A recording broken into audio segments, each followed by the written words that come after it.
যদি সংস্কার পরিষদের সদস্য হিসেবে তারা শপথ না নেয় তাহলে এই জাতীয় সংসদের আসলে এক আনা মূল্যও নাই। অর্থনৈতিক লুটপাটের বিচার, ফ্যাসিবাদ এবং আধিপত্যবাদের কবর রচনা করা, সেই সব কিছুকে তোয়াক্কা না করে যারা সরকার দলে রয়েছে তারা জনগণের বিরুদ্ধে আবার অবস্থান নেওয়ার চেষ্টা করছে।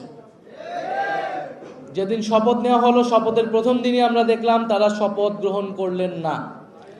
সংস্কার পরিষদের সদস্য হিসেবে তারা শপথ গ্রহণ না করে গণভোটে গণরায়ের বিরুদ্ধে অবস্থান নিল।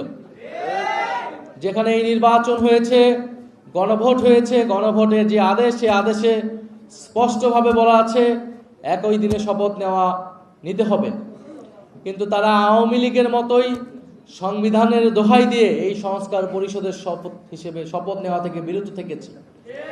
যদি সংস্কার পরিষদের সদস্য হিসেবে তারা শপথ না নেয় তাহলে এই জাতীয় সংসদের আসলে এক আনা মূল্যও নাই। কারণ বাংলাদেশের মানুষ আমাদেরকে ভোট দিয়েছে, গণভোটে হায়ের পক্ষে ভোট দিয়েছে সংস্কারের জন্য। এটা শুধু জাতীয় সংসদ হওয়ার জন্য নির্বাচন হয় নাই, এই নির্বাচন হয়েছিল সংস্কার পরিষদ হিসেবে এটাকে কার্যকর করার জন্য। আমরা দ্বিতীয়ত দেখতে পাচ্ছি তারা বিচার প্রক্রিয়ায় হস্তক্ষেপ করলো। তারা কোনো কারণ ছাড়াই, কোনো অভিযোগ ছাড়াই ট্রাইব্যুনালের যিনি প্রসিকিউটর ছিলেন, চিফ প্রসিকিউটর, তাকে সরিয়ে দিলেন এবং বিচারে নানা ধরনের হস্তক্ষেপের কথা আমরা শুনতে পাচ্ছি। যারা ভিকটিম ছিল, যারা সাক্ষ্য দিয়েছে নিজে উৎসাহ থেকে, তাদেরকে নানাভাবে চাপ প্রয়োগ করা হচ্ছে এবং তারা নানান হুমকির মুখে আছে। ফলে আমরা খুবই সন্দিহান যে বিচার প্রক্রিয়াও সুষ্ঠুভাবে এই সরকারের আমলে হবে কিনা, সেটা নিয়ে আমাদের মনে, জনগণের মনে সন্দেহ তৈরি হয়েছে।